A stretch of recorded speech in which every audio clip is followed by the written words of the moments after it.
Assalamualaikum warahmatullahi wabarakatuh.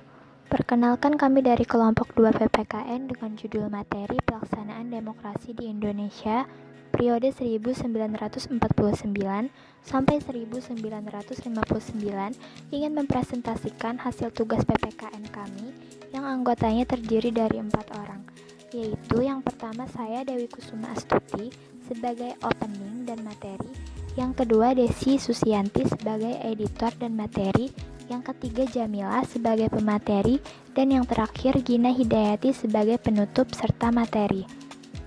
Jadi materi yang pertama adalah pada periode 1949 sampai 1959, Indonesia menganut sistem demokrasi parlementer.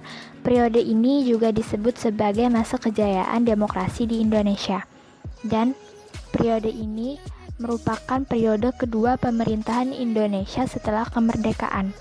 Pada periode ini, Indonesia mengalami 2 kali pergantian Undang-Undang Dasar, yaitu yang pertama, pergantian Undang-Undang Dasar 1945 dengan konstitusi RIS dengan rentang waktu dari 27 Desember 1949 sampai 17 Agustus 1950. Bentuk negara Indonesia berubah dari kesatuan menjadi bentuk serikat, dan sistem pemerintahan berubah dari presidensial menjadi kuasi parlementer. Yang kedua, pergantian konstitusi RIS dengan Undang-Undang Dasar Sementara atau UUDS 1950 dengan rentang waktu dari 17 Agustus 1950 sampai 5 Juli 1959. Pada periode ini, bentuk negara kembali berubah menjadi negara kesatuan.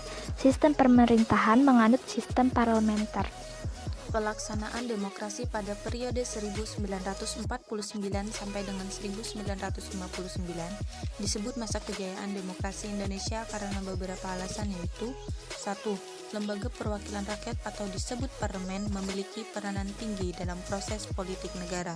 2. Pemegang jabatan dan politisi umumnya memiliki pertanggungjawaban yang tinggi.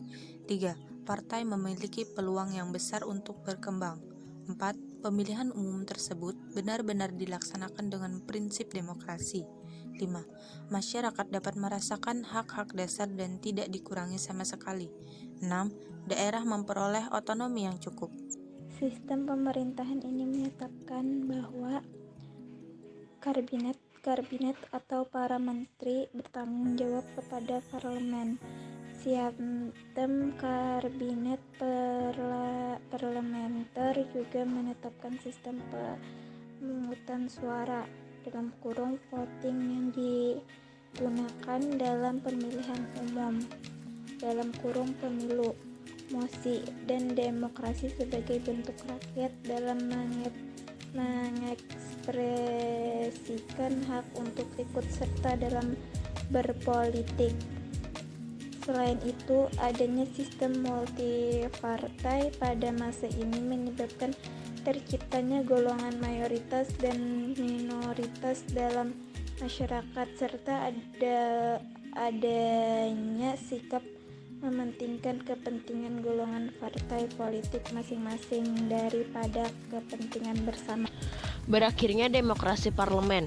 Demokrasi parlemen hanya bertahan selama 9 tahun, seiring dikeluarkannya Dekret Presiden pada tanggal 5 Juli 1959 yang membubarkan konstituen dan kembali kepada Undang-Undang Dasar 1945.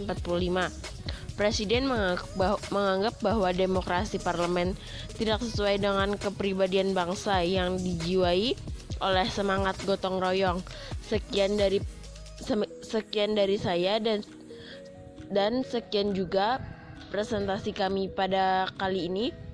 Salah hilap mohon maaf, wabillahi taufiq wal hidayah. Wassalamualaikum warahmatullahi wabarakatuh.